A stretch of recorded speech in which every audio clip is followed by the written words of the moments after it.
Hi everyone, it's Renita from Flourish Homes. Thank you for watching this video. Today I very quickly just want to cover 5 key points that I feel that tenants are looking for, more so what the expectations are of their rental properties that they are wanting to move into.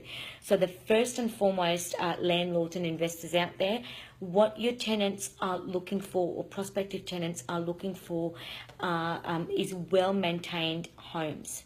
So what I mean by that is making sure that you are spending a little bit every year to really invest into that investment property, because I feel that if you don't do that, that investment property is really not going to give you any returns, especially if in a high vacancy market like now, where it's so imperative to keep good tenants on. Good tenants are really, really hard to find. So when you actually find a tenant that looks after the property, pays their rent on time, goes above and beyond to be lovely to the property managers that they're dealing with, making sure the property is tidy for all the inspections, and just super chilled to deal with, you really want to retain those tenants because they are gold.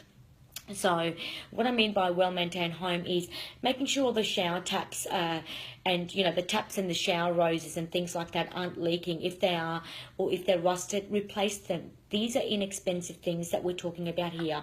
Removing the silicone around the basin and actually redoing those things, making sure the blinds are serviced every year if they're an older type of property, making sure you actually are replacing those carpets and painting some of the walls if need be every so often, 5 to 7 years or something, especially if you've got a lot of wear and tear in these homes.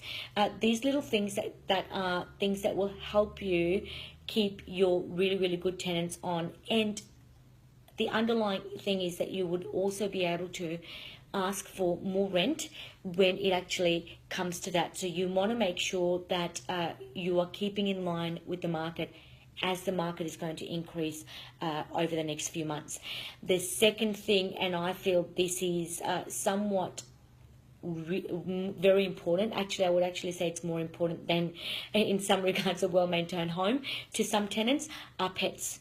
So landlords and investors out there, if you do have a fully fenced home or a townhouse that does allow for pets, that you are open to this, please, because there are so many tenants and so many prospective tenants and friends of mine and people that I talk to on a daily basis that go, why are landlords so opposed, or why are property managers so opposed to actually allowing us to bring our pets along? I speak to people on a regular basis and they say to me that they've had to lie to their property agents to actually put pets into their property, which I found absolutely ridiculous. We should never have this happening. So I think what you need to be mindful of is that, pets are an integral part of families in this day and age. So we need to be able to be comfortable and in allowing these pets to live in the homes with their owners. So how do we do that? How do you get past this fear factor that a dog's going to come in and ruin your home, or a cat's going to wee on the carpets and it's just going to stink the place out?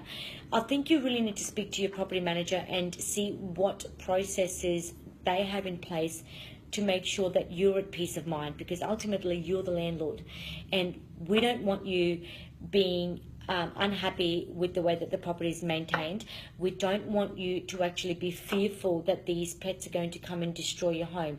So making sure that you can actually come to some sort of an agreement with your property managing agency to see if they're willing to actually do a fourth inspection if they're only doing 3 inspections a year, seeing if they can actually monitor that, making sure that they are making the tenants aware of the terms and conditions within the general tenancy agreement, that if there is any damage caused by the pet to the property, it will be rectified at the cost of the tenants.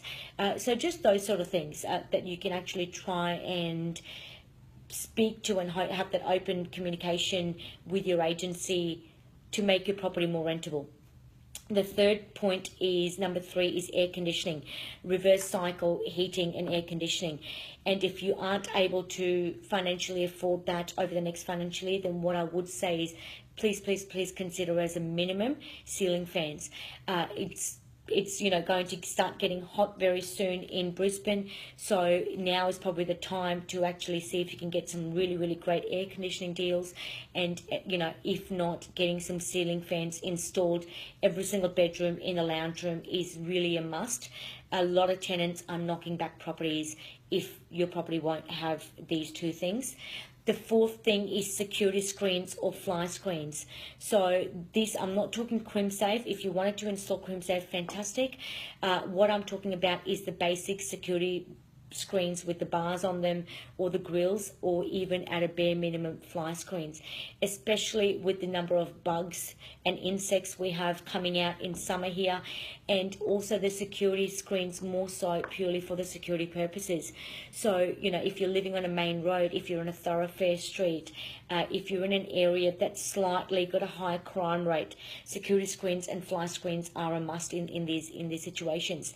And the fifth and the final thing that I feel that tenants are expecting from a rental property is undercover parking. That's if you don't have lock-up garages. It doesn't have to be remote control, guys. It can just be a basic roll-up garage door. And if you have a 4-bedroom house with a 1-car garage, you may want to look at maybe putting an undercover carport at the front of the garage, just purely because we are going to start coming into the storm season, which approaches around October, November, and lasts all the way through to sometimes February, even March. So that's a big issue. I know for me, I'm a homeowner and I don't have 2-car accommodation, which really frustrates me, because every time I am home, there's 2 cars in my house. So one of us has to actually drive our car to the shopping centre, you know, and park it there. So that's just a great inconvenience for us, and I can only imagine what a great inconvenience it would be for your tenants. So landlords out there, if you're looking at retaining fantastic tenants, if you're looking at increasing the rental value of your property on a weekly basis, and you're actually looking at keeping your property in line with the rental increase, these are my 5 things that I would strongly recommend that you consider doing over this next financial year. If you have any questions about any of the points I've covered, please feel free to give me a call. My number is 0405 064 043, and it's Renita from Flourish Homes. And thank you so much for watching this video.